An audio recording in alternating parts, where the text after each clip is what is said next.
Good morning, this is Wayne, 1 Minute Motivation. I want to talk about how warriors are created.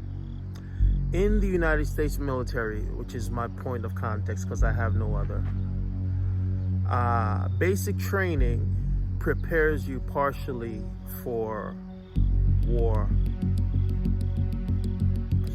But true warriors are developed on the battlefield.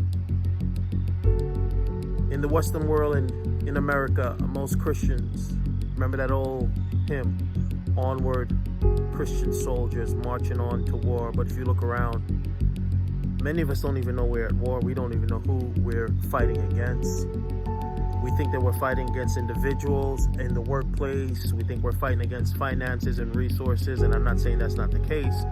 But what I think we need to recognize is the true enemy. There's always an influence involved in everything that we're going through. And right now, as I'm standing here talking to you, I'm thinking about the 23rd Psalm of King David.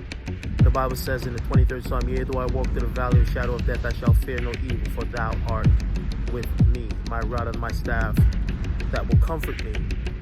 So when we're walking through the valley of the shadow of death, we've gone through and will go through these situations.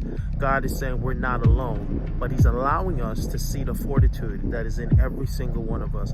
He's allowing us to see how we can overcome. See, the valley in the shadow of death situation, you can't pray your way out. You can't get the intercessors to pray and God is going to send a helicopter crew to extract you from the middle of the battle. You got to finish the battle. You got to walk your way through. You got to fight your way through. You got to pray your way through. And at some point, you will make it to the end. My cup runneth over. He anointed me with oil. He prepares a place in the midst of your enemies. Your enemies are not necessarily destroyed. They're defeated, but not destroyed. And God allows them to see not only their vanquish, but your victory and your ascension to that place that He has for you. You can't get nowhere if you ain't been through nothing. You got to be traveling to go somewhere. You can't be standing still and think you're in motion, although sometimes that is part of the strategy. I'm not talking about those who are following the strategy, but those who are doing nothing.